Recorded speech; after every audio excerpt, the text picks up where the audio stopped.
আজকে যারা ইয়াং জেনারেশনকে নিয়ে নিটের বিরুদ্ধে আন্দোলন করলো, তাদের অ্যান্টি ন্যাশনাল বানানোর চেষ্টা হচ্ছে, তাদের উপর অত্যাচার হচ্ছে, তাদের পরিবারের উপর অত্যাচার হচ্ছে।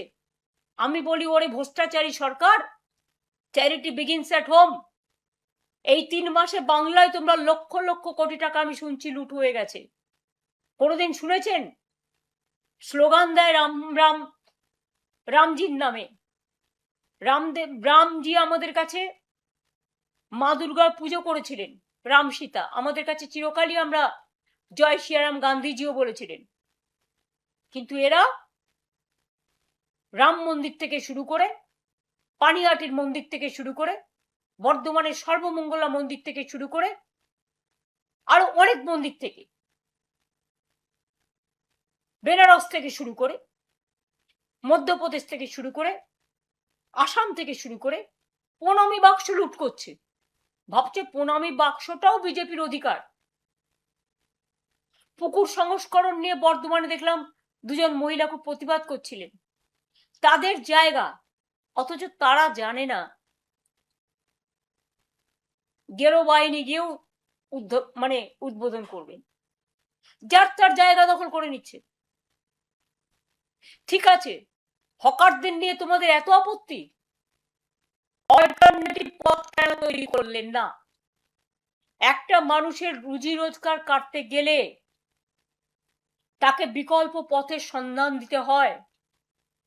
কেন আপনারা ওদের জন্য বিকল্প পথ না করে প্রায় 1 কোটি লোক আজকে চাকরি হারা হয়েছে?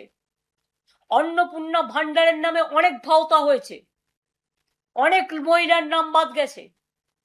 যারা আমার ঘরের মা লক্ষ্মী, লক্ষ্মীর ভান্ডার নামটা কেটে দিয়েছে। আরে অন্নপূর্ণাও মা ভাত দেয়, মা লক্ষ্মীও ভাত দেয়, এটা মাথায় রাখতে হবে। গর্দভ শক্তিদের মাথায় এটা নেই।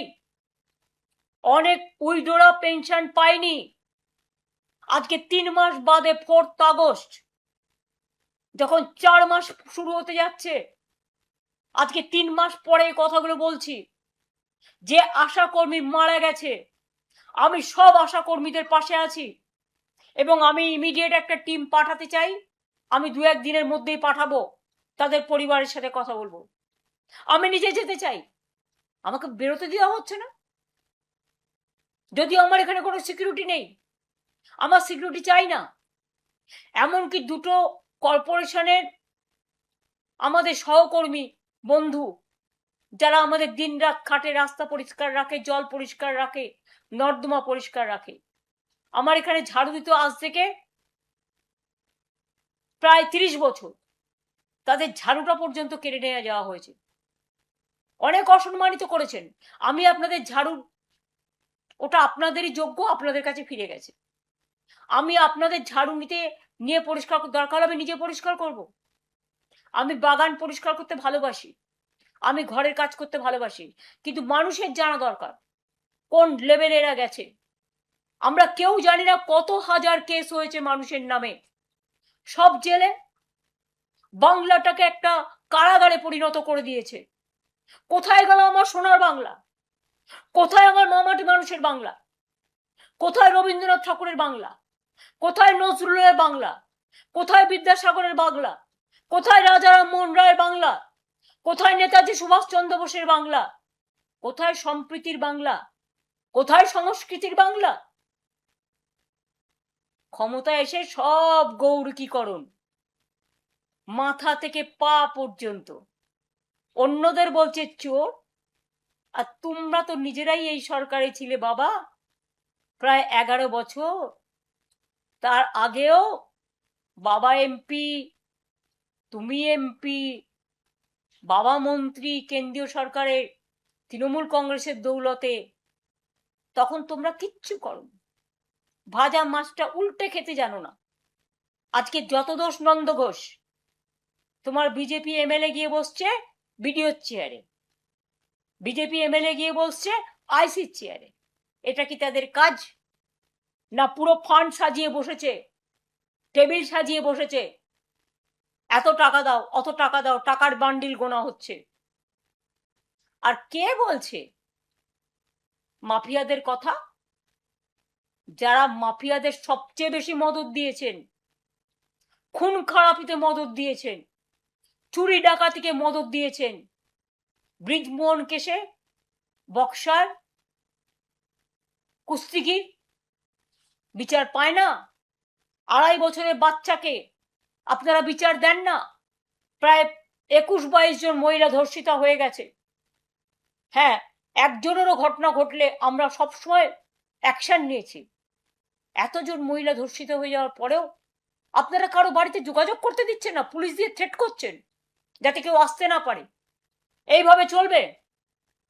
ওবিসি থেকে শুরু করে, ঐক্যশ্রী থেকে শুরু করে, আমি কোনোদিন জীবনে মুখ্যমন্ত্রীর নামে যোজনা করিনি, কারণ আমি নিজের নামে আত্মপ্রচার কখনো বিশ্বাস করি না। মনে রাখবেন, আমাদেরই যোজনা পাল্টে গিয়ে নাম হলো মুখ্যমন্ত্রী যোজনা, প্রধানমন্ত্রী যোজনা। কেন দেশে আর কেউ নেই? স্টেডিয়ামও হবে ওদের নামে, সাংস্কৃতিক অনুষ্ঠানও হবে ওদের নামে। নেতাজি সুভাষচন্দ্র বোসকে সম্মান দিতে পারে না, আর অসম্মানিত যারা হন তাদের নিয়ে এসে মালা পরায়। তাদের কাছে যারা অসম্মানিত, একটু দেশের দিকে ফিরে তাকান। আগে ঘর সামলান, সম্প্রীতি সামলান, ভাগাভাগি করে দিচ্ছেন। নেতাজি সুভাষচন্দ্র বোস সম্প্রীতির প্রতীক ছিলেন, তাই তার রাইট হ্যান্ড ছিল শাহনওয়াজ খান। কখনো তিনি মনে করেননি আমার পাশে হিন্দু আছে, না মুসলমান আছে, না শিখ আছে, না ঈসাই আছে। একটা কথা মনে করে দিন, যান গিয়ে খোঁজ নিন আর্মিতে, প্রত্যেকটা আর্মি ক্যান্টনমেন্টে মন্দিরও থাকে, মসজিদও থাকে, গুরুদ্বারাও থাকে, গির্জাও থাকে। স্বাধীন মতো তারা তাদের প্রে করেন। আমি নিজে চোখে দেখেছি বলে বলছি। আজকে নতুন করে কি হয়েছে আমি জানি না, আমি 3 মাস আগেকার কথাও বলছি। আর্মিতে হিন্দুরা কাজ করে না, মুসলিমরা কাজ করে না, শিখরা কাজ করে না, ঈসাইরা কাজ করে না, নেপালিরা কাজ করে না, গোর্খারা কাজ করে না। সব ধর্ম বর্ণ নির্বিশেষে সবাই ঐক্যবদ্ধ হয়ে জয় হিন্দ বলে, বন্দে মাতরম বলে, দেশের একতা নিয়ে কথা বলে, দেশ ও মাতৃকাকে রক্ষা করে। আর আপনারা কোথা থেকে জুটলেন একটা পার্টি, যে পার্টিটা না আছে কোনো ভূত, না আছে কোনো ভবিষ্যৎ, শুধু অত্যাচার করতেই শিখেছেন, আর মহিলাদের ঘৃণা করতে শিখেছেন, আর ছাত্র যুবদের গালিগালাজ দিতে শিখেছেন। তাই আপনাদের ধিক্কার জানিয়ে সুভাষচন্দ্র বোসকে প্রণাম জানানোর জন্য বিবেক সম্পন্ন মানুষের কাছে আমার আবেদন করে থাকবে, এখনো কি আপনারা চুপ থাকবেন? Subscribe to One India and never miss an update. Download the One India app now.